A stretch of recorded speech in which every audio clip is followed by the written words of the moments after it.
Coming up next on This Week in Torrance.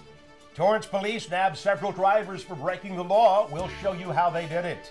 Then we'll tell you why these businesses have the advantage. Plus, if you need assistance with your taxes, a senior group offers help for everyone. And the Rose Float Association reveals the 2011 float design. These stories and much more are just seconds away. Your local news starts now.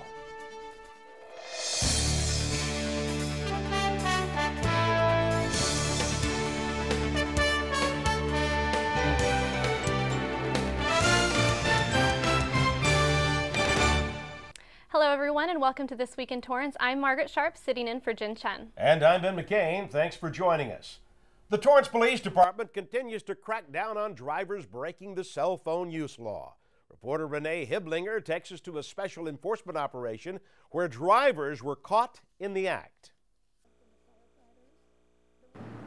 Hawthorne Boulevard is normally a busy street, but it's extremely busy for Torrance Police today. Well, I don't normally do this, but I'm on the way to jury duty, in fact, and I should have called for the park. I just came from Carl's Jr. for lunch, and I should have called for the parking lot.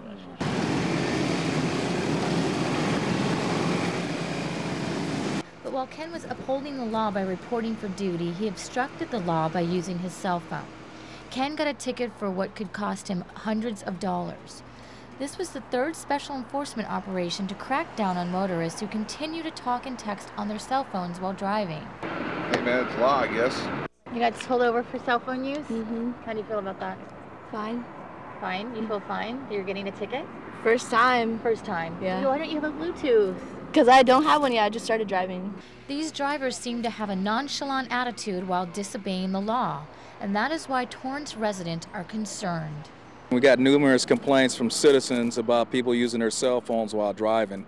We also noticed that there been an increase in accidents because people are not paying attention to the roadway. And then there are the motorists who try to obey the law, but still don't get what hands-free means.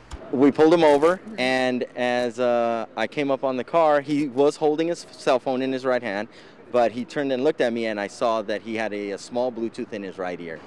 We just warned him on having the phone in his hand, and if he's going to be on the phone, I suggested that he maybe get a holder on it or place it in the center console and have both hands on the wheel when he drives. The operation lasted 2 hours, and Torrance police cited 65 drivers. This is a slight decrease from the last two operations, which they cited about 77 drivers in a 2-hour span. Torrance police hope the slight decrease means motorists are getting the picture. We want to increase the safety for the commuters in Torrance, increase the safety of the driver that's tempted to talk or text somebody, and increase the safety of kids on the street and pedestrians in the city of Torrance. But Sergeant Hart still believes the message must be repeated. Don't talk on your cell phone while you're driving. Don't text. Don't email. Enjoy the time to yourself. For This Week in Torrance, I'm Renee Hiblinger. Thank you, Renee. Good advice. Last year alone, Torrance police issued about 1,700 citations for drivers talking and texting on their cell phones.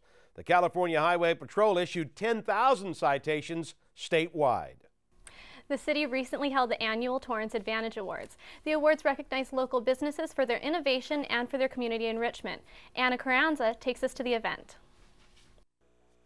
Today's event reminds me of just how fortunate we are here, that we have businesses that take advantage of the challenges and find ways to grow in new ways and new directions and new avenues. At the third annual Torrance Advantage Awards, Mayor Frank Scotto and City Council members came together to recognize local businesses that have evolved with the times and have found creative ways to achieve success. We see signs of hope in the strength of our businesses. Even in the midst of challenging times, Torrance businesses never stop in their efforts to take steps to grow. This year's theme is Grow With Us, and it all comes down to saving money, saving energy, and growing your business. Improving the health of our community is part of our mission as an organization. It's what we do every day. And we're really proud to be a part of the Torrance community and to be among many wonderful businesses who believe that giving back makes our community even that much better. Recognition was given to Ledtronics Inc., Aurora Systems Consulting Inc., KAISER Permanente South Bay Medical Center, Chef Schaefer's The Depot, Knowledge Adventure, Barrister Executive Suites, Ron's Body Shop, ExxonMobil Torrance Refinery, and a special award going to the MIYAKO Hybrid Hotel. I am thrilled with this community. We are going to be a major player. We hope to set an example. We're just really pleased that you're here. I see a lot of good things happening in this city, and we want to be part of this cycle for this city. We want to see, a lot of jobs created. And like the symbolic lucky money trees the award winners received, these businesses enhance and enrich the community. For City Cable 3, I'm Anna Carranza. And for the list of winners and how you can become involved with next year's Advantage Awards, go to the city's website at TorranceCA.Gov. It may feel like the Rose Float Association just finished their award-winning float, but they're already gearing up for the 2011 parade. And the first step is deciding on the float's design. Reporter Lauren Vesey reveals just what it will look like.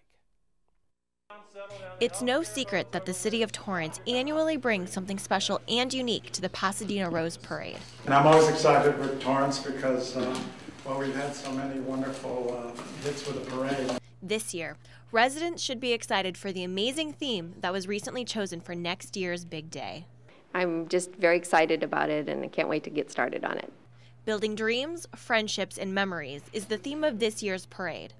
This particular theme was chosen to encourage artistic freedom and versatility in the floats. That's what we call a wide open theme.